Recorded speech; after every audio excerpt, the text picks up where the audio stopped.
नमस्कार दोस्तों, उम्मीद करते हैं आप लोग अच्छे होंगे।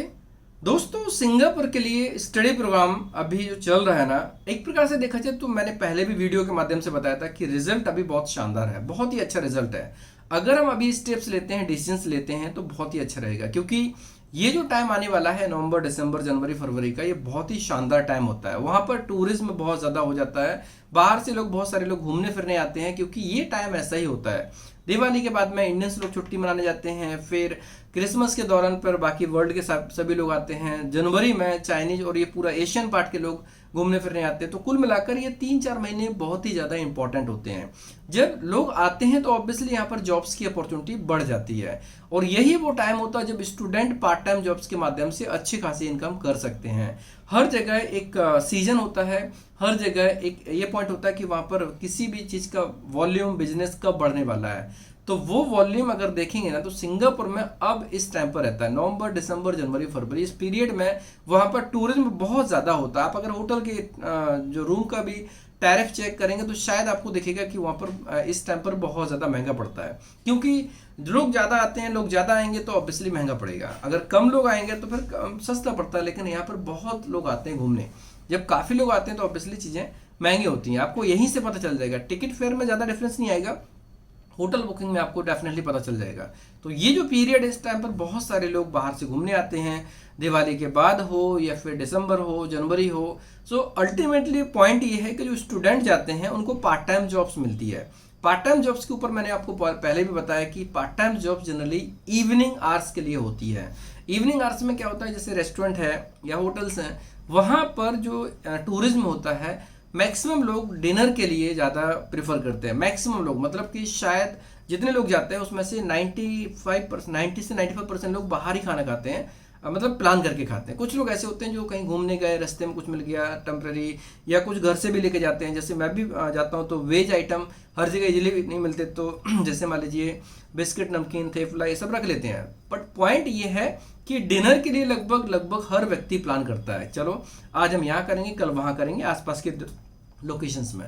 सिंगापुर बहुत छोटा है, आप कहीं पर भी जाएंगे विद इन 1 आवर के अंदर आप कहीं पे भी पहुंच सकते हैं। तो इसलिए जो लोग भी सिंगापुर जाना चाहते हैं उनको अभी इस टाइम पर अच्छी अपॉर्चुनिटी है कि वो अगर एचएम का कोर्स करने जाएं तो ये इस टाइम का सबसे गोल्डन अपॉर्चुनिटी है। अभी अप्लाई करेंगे, रिजल्ट भी बहुत फास्ट आएगा, लगभग 1 महीना, सवा महीने के अंदर उनकी फ्लाइट हो जाएगी। इंटेक हर महीने का इंटेक है, और हर महीने 2 प्रकार के इंटेक होते हैं, एक स्टार्टिंग और एक मिड। स्टार्टिंग, मिड, ये इस टाइप के इंटेक होते हैं। तो जो लोग भी इंटरेस्टेड हैं किसी भी टाइप के इंटेक में जाने के लिए, वो प्लान कर सकते हैं। रिक्वायरमेंट बहुत सारी होती है, लगभग देखा जाए 20-25 लोग हम हर महीने फ्लाई करवा सकते हैं, ऐसा हमारे पास में कोटा होता है। तो यहाँ पर जो लोग भी इंटरेस्टेड हैं, 20 साल से 32 साल के बीच में एज होना चाहिए, मेडिकली फिट, फिजिकल फिट, कम से कम 10th पास होना चाहिए, 12th होगा तो बेटर रहेगा, ग्रेजुएट होगा तो और अच्छी बात रहेगी। और खास तौर से यूपी, बिहार, बंगाल के लोग जो प्लान कर रहे हैं सिंगापुर जाने के लिए, उनके लिए सबसे इंपॉर्टेंट है कि अगर वो सिंगापुर जाने का ड्रीम है उनका, तो बाकी जगह जाने से अच्छा है कि वो स्टडी वीजा के माध्यम से जाएं, क्योंकि वहां पर स्टडी वीजा के माध्यम से जाने पर आपका जो नॉलेज बढ़ता है, आपके अंदर जो अवेयरनेस फैलती है, बहुत ही इंपॉर्टेंट होती है। आप एक प्रकार ये मान लीजिए कि अगर आप सिंगापुर में आप एंट्री करते हो ना, सिंगापुर में एंट्री करने के बाद में आपका जो ओवरऑल ग्रोथ होता है, डेवलपमेंट होता है, वो आपको एक नई दिशा देता है सोचने के लिए, क्योंकि वहां पर किस तरीके से माइंड दौड़ा जाता है, किस तरीके से लोग पैसा अर्न करते हैं, किस तरीके से करियर बनाया जा सकता है, वहां पर क्या क्या अपॉर्चुनिटी है, लॉन्ग टाइम प्लानिंग हम कैसे कर सकते हैं, ये सब चीजें जब आप वहां पर रहेंगे, पार्ट टाइम जॉब्स करेंगे, लोगों से मिलेंगे, अनुभव सुनेंगे, तो आपको बहुत सारी चीजें खुद पता चल जाएंगी। 50% से ज्यादा ये मान लीजिए आपके पास खुद के ऑप्शंस हो सकते हैं कि आप आगे कोर्स के बाद में दूसरी क्या जॉब लेनी है, उसके लिए बारे में बात कर सकते हैं, आपको अपॉर्चुनिटी मिल सकती है। तो जो लोग भी इंटरेस्टेड हैं प्लान कर सकते हैं।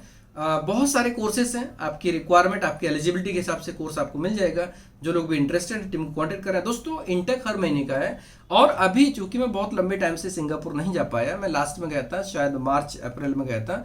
अभी मेरा प्लान है कि इस टाइम पर मैं जो बैच है, मैं कोशिश करूंगा कि इस बैच के साथ में जाने के लिए, दिवाली के बाद जो बैच जाएगा ना, उसमें मेरी पूरी कोशिश रहेगी कि इस बैच के साथ में मैं जाऊं। तो मैं प्लान कर रहा हूं कि इस बार जो लोग भी जाना चाहते हैं उनको मैं एक प्रकार से जो एक छोटा बैच बन जाएगा 5 से 10 लोगों का, उनको लेके जाने का प्लान चल रहा है, क्योंकि काफी लंबे समय से गया नहीं हूं मैं, और वहां पर मैं मैं कुछ पार्ट टाइम जॉब के लिए भी क्लाइंट से मीटिंग करने वाला हूं। मैं फुल टाइम के लिए तो हमारे पास में बहुत सारे क्लाइंट्स हैं और भी न्यू क्लाइंट्स बन रहे हैं, खासतौर से आईटी जॉब्स के लिए या वाइट कलर जॉब्स के लिए हमारे पास में और भी कई क्लाइंट्स बन रहे हैं जिनकी हमारी मीटिंग है। तो आप ये मान लीजिए कि अभी जो नेक्स्ट इंटेक होगा, जो दिसंबर इंटेक होगा, दिसंबर इंटेक के लिए मेरी तरफ से पूरी प्लानिंग है कि मैं कैंडिडेट के साथ में फ्लाई करूंगा। और नवंबर मिड का इंटेक हो या दिसंबर का इंटेक हो, ये दोनों इंटेक के लिए अभी हम फाइल एक्सेप्ट कर रहे हैं। और इसमें से आप ये मान लीजिए कि उस बैच के साथ में, पार्टिकुलर उस बैच के साथ में मेरे जाने की संभावना बन सकती है। और मेरे जाने की संभावना होगी तो ये मान लीजिए उस व्यक्ति के लिए काफ़ी अच्छी अपॉर्चुनिटी होती है, क्योंकि वहाँ पर अभी आपको पता ही है कि हमारा प्लान बहुत टाइम से चल रहा था कि हम सिंगापुर में ऑफिस ओपन करने का प्लान कर रहे हैं। बहुत ही अच्छी नीड है सिंगापुर में ऑफिस ओपन करने की। रीजन क्या है, सिंगापुर में एक नहीं मल्टीपल पर्पस के लिए ऑफिस होना बहुत जरूरी है। पहला, वर्क वीजा के लिए अपॉर्चुनिटीज एक्सप्लोर करना, जैसे कई रिक्वायरमेंट हमारे पास में नहीं आ पाती हैं। जैसे मान लीजिए अभी आईटी की जॉब्स नहीं आ पाती हैं, एचएम में बड़ी बड़ी पोजीशंस हमारे पास में नहीं आ पाती है, एचआर एडमिन इस टाइप की जॉब्स नहीं आ पाती है, बैंकिंग सेल्स की जॉब्स नहीं आ पाती है। तो ये सभी जॉब्स जब हमारा ऑफिस वहाँ पर होगा तो 100% चांसेस है कि इस टाइप की रिक्वायरमेंट भी हमारे पास में आएंगी। दूसरी बात रहती है कि अगर वहाँ पर ऑफिस होगा तो हमारे पास में मल्टीपल कोर्सेज की जो एक अवेलेबिलिटी होगी वो रहेगी। आप किसी भी टाइप के कोर्स में अप्लाई करना चाहते हैं, हमारे पास में सारे कॉलेजेस का टाइप रहेगा और वहाँ पर हर टाइप की जॉब के लिए हम आपको हेल्प कर सकते हैं, कोर्स के लिए हेल्प कर सकते हैं, प्रोसेस के लिए हेल्प कर सकते हैं। थर्ड पॉइंट रहेगा कि जो हॉस्पिटलिटी एंड सपोर्ट पॉइंट रहेगा, सपोर्ट पॉइंट सबसे बेस्ट होगा। हमारा ऑफिस वहाँ पर होगा तो स्टूडेंट को फुल सपोर्ट मिलेगा, डे 1 से फुल सपोर्ट मिलेगा। तो ये सबसे इंपॉर्टेंट चीज़ रहेगी, स्टूडेंट हो या वर्क परमिट के लिए जो बंदा, जो भी हमारे ऑफिशियल कमिटमेंट्स हैं उन सबको पूरा करने के लिए वहाँ की टीम आपको फुलफिल करेगी। हर चीज़ के लिए वहाँ की टीम फुल सपोर्ट प्रोवाइड करेगी। एंड चौथा सबसे बड़ा पॉइंट है, अभी इस टाइम पर यूरोप के जो सबमिशंस हो रहे हैं ना, यूरोप की सबमिशंस के लिए देखा जाए तो अभी सिंगापुर एक अच्छा प्लेटफॉर्म बन रहा है। बहुत सारी कंट्रीज के लिए सिंगापुर में सबमिशंस करने से आपका वीजा लगने के चांसेस बढ़ जाते हैं। तो अगर कोई भी कैंडिडेट यूरोप जाने का प्लान करे, मैं रिकमेंड करूंगा कि पहले वो सिंगापुर 1 साल रह के आए और सिंगापुर से ही अपना वीजा अप्लाई करे। बहुत ही अच्छी बात रहेगी। कोई भी कैंडिडेट, कोई भी स्टूडेंट अगर सिंगापुर जाके वीजा अप्लाई करता है और वहां से अगर आपने अप्लाई किया तो आपका 95% हो सकता है 100% वीजा लगने के चांस होंगे। इतनी अच्छी गोल्डन अपॉर्चुनिटी और दूसरे देश में नहीं होगी। हमारे देश में तो क्राउड काफ़ी ज़्यादा है। हमारे देश में अगर हम सबमिशंस करेंगे तो ये मान लीजिए रिजल्ट उतना अच्छा आने के बिल्कुल चांस नहीं है। यहाँ पर जो रेशो होता है बाकी कंट्री की तुलना में कम ही होगा। मैं ऐसा नहीं बोलता कि बिल्कुल डाउन होगा। अगर यहाँ पर 80% है तो वहाँ पर 95% है, यहाँ पर 90% तो वहाँ पर 100% है। इस तरीके से वहाँ पर चांसेस ज़्यादा होते हैं। चाहे मलेशिया ले लो, चाहे सिंगापुर ले लो, इवन मॉरिशस में भी रिजल्ट बहुत अच्छा होता है सबमिशंस का। तो बहुत सारे देश हैं जहाँ पर सबमिशंस करने का रिजल्ट बहुत अच्छा होता है, वहाँ पर हम लोग पूरा फोकस कर रहे हैं। इसलिए हमारा प्लान है कि सिंगापुर में ऑफिस होगा वो हम सबके लिए लाभदायक होगा और मल्टीपल पर्पज से हम उसका लाभ उठाएंगे, सभी लोगों को प्रॉपर हेल्प करेंगे और वहाँ से हमारे पास में एशियन कंट्री की और रिक्वायरमेंट्स भी आएंगी, जैसे साउथ कोरिया है, ब्रुनेई है, जापान है। इन सब देशों की भी रिक्वायरमेंट सिंगापुर और मलेशिया से हम लोग करने वाले हैं। बहुत सारी प्लानिंग्स हैं। फिलहाल के लिए इंपॉर्टेंट है कि आप अगर ढंग से R&D करेंगे, करियर प्लानिंग करेंगे तो शायद ये आपके लिए बहुत अच्छी बात रहेगी। कोई भी कैंडिडेट जो प्लान करना चाहे, एक अच्छी खासी इनकम अर्न करना चाहे और फ्यूचर प्लान पहले से कर रहा हो, R&D अच्छे से कर रहा हो, तो उनके लिए सिंगापुर में स्टडी वीजा बहुत ही शानदार होगा। दोस्तों ये कोर्स कैसा लगा, ये इन्फॉर्मेशन कैसी लगी, अगर आपको पसंद है तो दोस्तों मैं क्लासमेट्स करीब को शेयर कर सकते हैं, जिससे कि जो रिलेवेंट होंगे, इंटरेस्टेड होंगे, एलिजिबल होंगे, इसमें अप्लाई करके इस गोल्डन अपॉर्चुनिटी का लाभ ले सकते हैं।